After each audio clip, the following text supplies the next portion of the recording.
Breaking news తెలంగాణలో త్వరలో CM Revanth Reddy భారీ బహిరంగ సభలు నిర్వహించాలని సీఎల్పీ నిర్ణయించింది. బీసీ కులగణన, ఎస్సీ వర్గీకరణపై విజయోత్సవ సభలు నిర్వహించబోతోంది. బీసీ కులగణన అంశంపై ఒక జిల్లాలో, ఎస్సీ వర్గీకరణపై ఒక జిల్లాలో బహిరంగ సభలు ఉండబోతున్నాయి.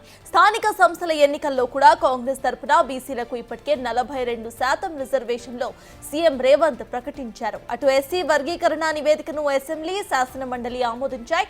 అటు ఎస్సీ ఇటు బీసీలకు కాంగ్రెస్ ప్రభుత్వం అండగా ఉంటుందనే విషయాన్ని సీఎం రేవంత్ ప్రజల్లోకి బలంగా తీసుకువెళ్లబోతున్నారు.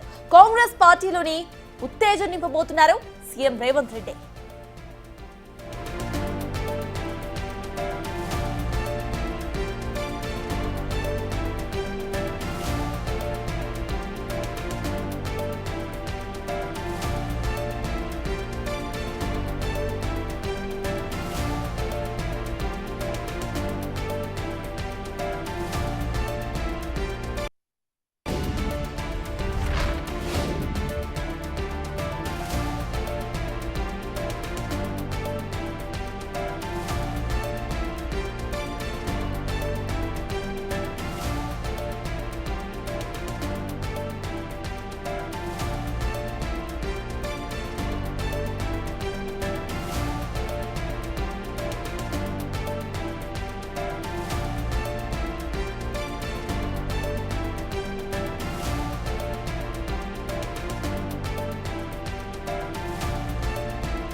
తెలంగాణలో త్వరలో సీఎం రేవంత్ రెడ్డి భారీ బహిరంగ సభను నిర్వహించబోతున్నారు. ఈ సభకు సంబంధించిన అప్డేట్స్ మా ప్రతినిధి వాసు అందించడానికి లైవ్ లో సిద్ధంగా ఉన్నారు. వాసు, చెప్పండి, ఈ భారీ బహిరంగ సభ ఎప్పుడు నిర్వహించే ఛాన్స్ ఉందనుకోవచ్చు?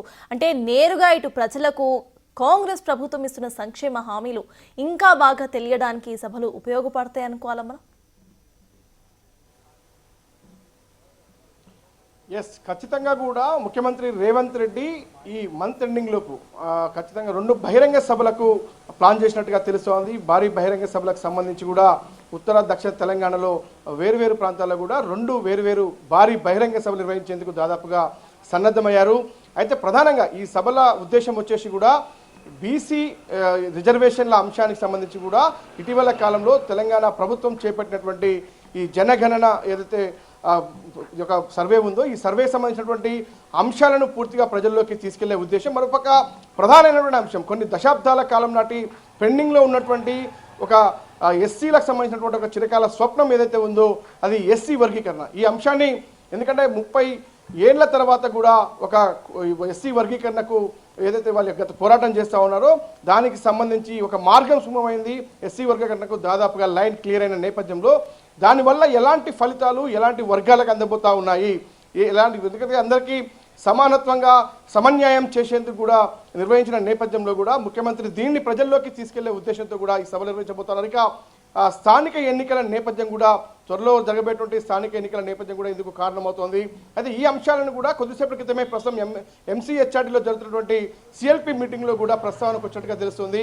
అందరూ కూడా ఈ యొక్క బహిరంగ సభ నిర్వహించాలని కూడా ఎమ్మెల్యేలు కూడా కోరినట్టుగా మనకు సమాచారం అంతా ఉంది. ఇక పూర్తి స్థాయిలో కూడా ఈరోజు సాయంత్రం 4 గంటలకు ముఖ్యమంత్రి రేవంత్ రెడ్డి ఢిల్లీ వెళ్తున్న పరిస్థితుల్లో కూడా ఆయనతో పాటు ప్రస్తుతం రాష్ట్ర వ్యవహారాల ఇన్ఛార్జి దేవదాస్ మున్షితో కలిపి మహేష్ గౌడ్ ఏఐసీసీ ప్రెసిడెంట్తో కలిపి కూడా ఆయన ఢిల్లీ వెళ్తున్నారు. కొంతమంది మంత్రులు కూడా ముఖ్యమంత్రితో పాటు బయలుదేరుతున్నారు.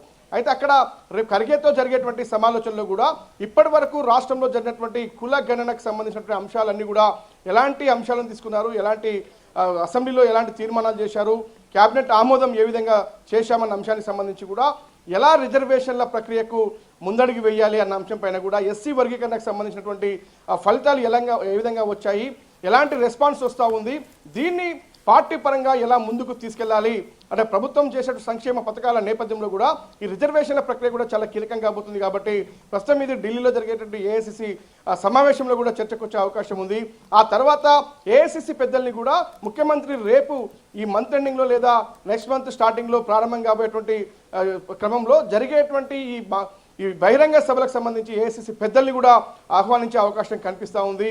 ఎందుకంటే బీసీ రిజర్వేషన్, బీసీ డిక్లరేషన్ సంబంధించిన వ్యవహారాలు కావచ్చు, ఎస్సీ వర్గీకరణ సంబంధించి కూడా ఎన్నికల మేనిఫెస్టోలో పొందుపరిచిన నేపథ్యంలో కూడా ఇవన్నిటిని మేము చాలా సక్రమంగా నిర్వహించామన్న అంశాన్ని ఏఐసిసి ప్రెసిడెంట్ దృష్టికి తీసుకెళ్లి అక్కడ సక్సెస్ఫుల్గా మేము విజయం సాధించాం. దేశంలో ఎక్కడ లేని విధంగా ఎస్సీ వర్గీకరణ మొట్టమొదటిసారిగా తెలంగాణ రాష్ట్ర ప్రభుత్వంలో చేపట్టింది. ఇది చాలా సక్సెస్ఫుల్గా విజయం సాధించాం. క్యాబినెట్ ఆమోదం